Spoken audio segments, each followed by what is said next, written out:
हाँ भाई देखो एग्जांपल क्वेश्चन नंबर 1 आज का the sides AB and AC of triangle ABC are produced to points E and D respectively। Ayush क्या मतलब है इसका?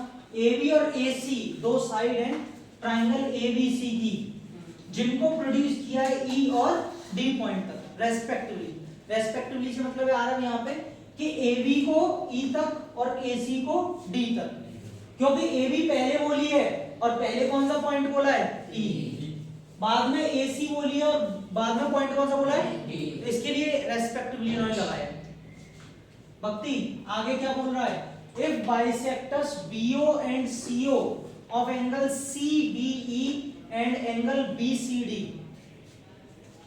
अगर आपको BO और CO दो बाइसेक्टर बोले हैं किस एंगल के? CBE और BCD, इन दोनों के बाइसेक्टर्स अगर मीट कर रहे हैं O पॉइंट पर, तो बेटा दीपेश हमको प्रूव करना है कि एंगल BOC ये वाला जो है वो 90 minus half of angle BAC होगा। समझ में आया? पक्का? चलो सबसे पहले हम क्या लिखते हैं बच्चों? गिवन में हमको क्या दे रखा है? BO and CO are the bisectors of angle CBE and angle BCG। बेटा टू प्रूव क्या हमको करना है यहाँ पे prove? Angle BOC equal to 90 minus half angle BAC। हाँ बच्चों कंस्ट्रक्शन की जरूरत नहीं, प्रूफ देखेंगे सीधा सीधा। रजत लिखना बंद करें तो अच्छा रहेगा, समझना चाहिए बाद में, पहले समझना। टारगेट सेट करें पहले। Yes sir. गौतम हमको एंगल कौन सा चाहिए? BOC। ठीक है बेटा, BOC के लिए हमारे पास ये अंदर वाला एंगल होना चाहिए OBC होना चाहिए और एंगल OCB ये वाला एंगल होना चाहिए। अगर मेरे पास ये दोनों एंगल्स होंगे तो जतिन मैं इसमें एंगल सम प्रॉपर्टी लगा करके BOC निकाल लूंगा। Yes sir. मेहुल बैग नीचे रखो, दीपेश थोड़ा इधर खसक जाओ, जतिन बैठ नहीं पा रहा है ठीक से। ठीक है बेटा, तो ये दोनों एंगल्स आपके पास होने चाहिए।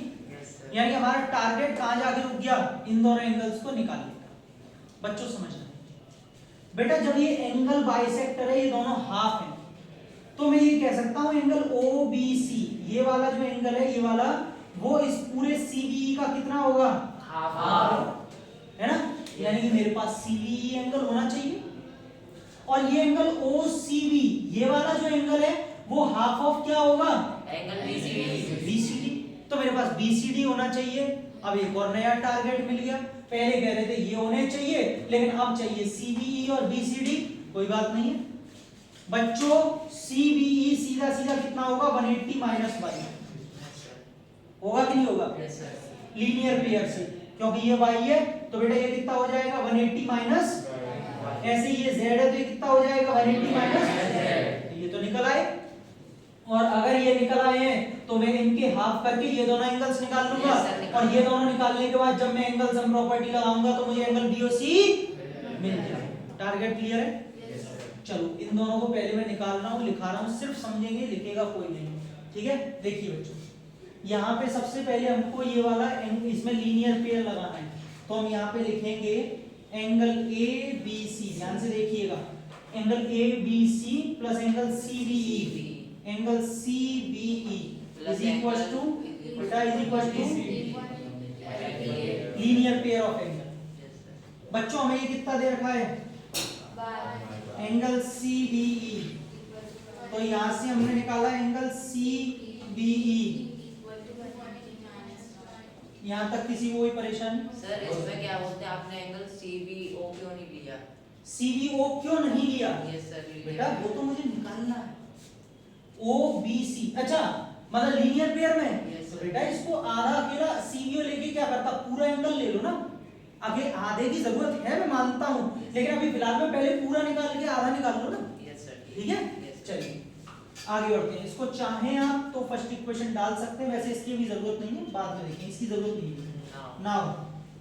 हाँ भाई आयुष बेटा, ये वाला जो एंगल है क्या नाम है? Angle ACB। एंगल ACB, दूसरे का नाम पास एंगल, दोनों का सम कितना होगा बाय बच्चों ACB कितना है Z, तो यहाँ से एंगल BCD अगर हम निकालते हैं तो एंगल BCD आ जाएगा 180 माइनस Z। किसी को यहाँ तक कोई प्रॉब्लम? पक्का? तो चलिए अब लिखिए, क्योंकि जगह नहीं है अभी बाद में लिखते हैं, पहले पूरा आप नोट करिए उसके बाद आगे मैं लिखाता हूँ। हाँ भाई देखिए यहाँ तक सभी ने लिख लिया। अब आपको एंगल CB मिल चुका है और BCD। हमारा टारगेट में क्या था, हमको निकालना था ये एंगल OBC। यहाँ से देखेंगे सभी अच्छी, पहले देखेंगे समझेंगे, लिखिएगा कोई नहीं बेटा। एंगल OBC ये हाफ है एंगल CBE का, लेकिन लिखने का तरीका प्रॉपर रीजन होने चाहिए बच्चों। यहाँ पे आप लिखेंगे since BO bisect the angle CBE, क्योंकि BO जो है वो बाइसेक्टर है CBE का, तो ये पूरा लिखना था आपको। और अगर ये है हाफ तो यहाँ पर CBE कितना निकला है, हमने यहाँ पे रख दिया 180 माइनस y। बच्चों 180 माइनस y का half 90 minus y upon 2। Good, 90 minus y upon 2। बच्चों कैसे, पहले 180 को 2 से डिवाइड करेंगे 90 माइनस फिर y का अपॉन में 2 भी तो आएगा, ये वाला 2 इसमें भी तो मल्टीप्लाई होगा हाफ का, ठीक है।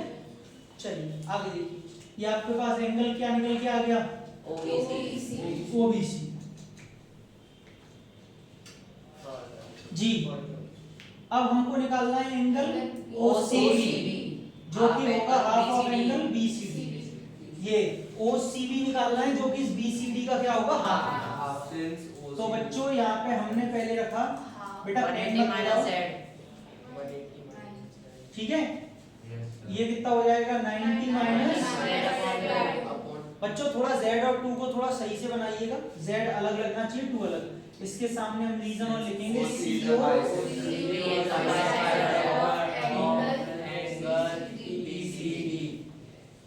क्योंकि CO जो है ये वाला वो BCD का बाइसेक्टर है। तो हमारे पास ये एंगल OBC आ गया जिसकी हमें जरूरत थी ये, और OCB आ चुका है। अब हम इसमें क्या लगा देंगे एंगल सम प्रॉपर्टी, वहां से हमें BOC मिल जाएगा। पहले सभी बच्चे देखेंगे, लिखेंगे नहीं, पूरा प्रॉपर देखिए। इनकी जरूरत थी इसीलिए अब तक लिखे हुए थे, अब इनकी जरूरत नहीं है, समझ लीजिए।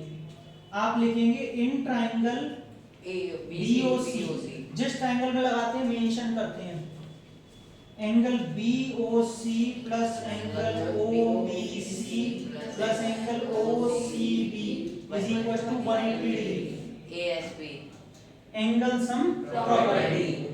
स्टूडेंट्स हमको एंगल BOC निकालना है, OBC हमारे पास कितना आया है 90,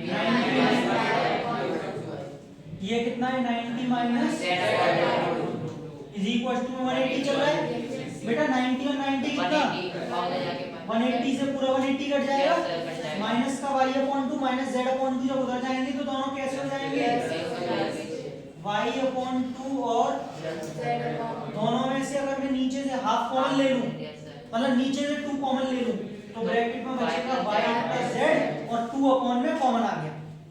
अभी भी एंगल OBC नहीं निकल के आ पाया, जो चाहिए था वो नहीं आ पाया। अच्छा टू प्रूव हमने रब कर दिया है, लेकिन आपको ध्यान है टू प्रूव में हमें क्या चाहिए था OBC is equal to 90 minus half of angle BAC, जो कि नहीं आया। कोई बात नहीं, समझिए यहाँ तक सभी का हो गया। आपको टारगेट क्या मिला है, आपके पास में y प्लस z की वैल्यू होनी चाहिए, जैसे आप उसे पुट करेंगे आपको मिल जाएगा, ठीक है। पहले यहाँ तक हाँ मैंने क्या लिखा हुआ बेटा OBC लिखा। अच्छा सॉरी माय मिस्टेक, आपने सही बताया, ये मेरी गलती हो गई। यहाँ पे BOC लिखना है आपको, ठीक है, गलती से OBC लिख गया था, ये वाला BOC, ठीक है। अब तो ठीक है, कोई गलती नहीं है, समझ में आ गया। चलिए नोट करिए फिर आगे करते हैं। हाँ तो कभी डर लग जाता भाई, ऐसी बात मत किया करो। चलिए तो हमको एंगल BOC निकालना है, हमारे पास में y प्लस z की वैल्यू होनी चाहिए।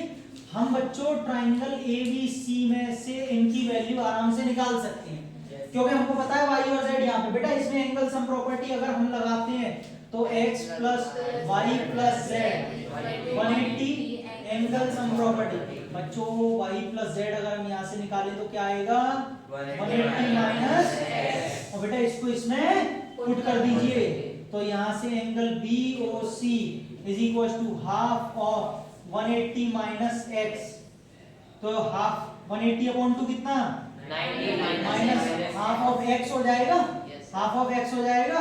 बच्चों x कितना है, जरा नाम पढ़ना है x का।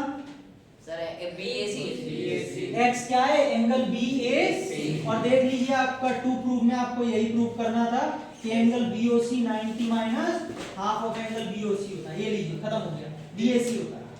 बेटा इसका डायरेक्ट रिजल्ट याद रखना, एक नंबर में भी ये क्वेश्चन आ सकता है। बस मैं 1 मिनट बोलूंगा, सुन लीजिए फिर नोट कर लीजिएगा।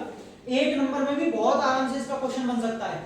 आपको क्या करेगा, ये वाला एंगल दे देगा, पूरी यही सिचुएशन दे देगा, ये बाइसेक्टर्स हैं। अब आपको समझना होगा कि ये वाला क्वेश्चन तो हमने प्रूव किया है, ये स्टैंडर्ड रिजल्ट है। आपको कह देगा एंगल A यहाँ पर 50 डिग्री है, बोल देगा एंगल A 50 है, बताओ एंगल BOC कितना होगा। तो एक नंबर में, अब एक नंबर में इतना पूरा तो करोगे नहीं, बाई चांस ऑप्शन वाला आ गया, MCQ आ गया टिक करने वाला, स्टैंडर्ड रिजल्ट याद है 90 माइनस हाफ ऑफ 50, 50 अपॉन 2 25, 90 में से 25 गए तो 65 आंसर है बस।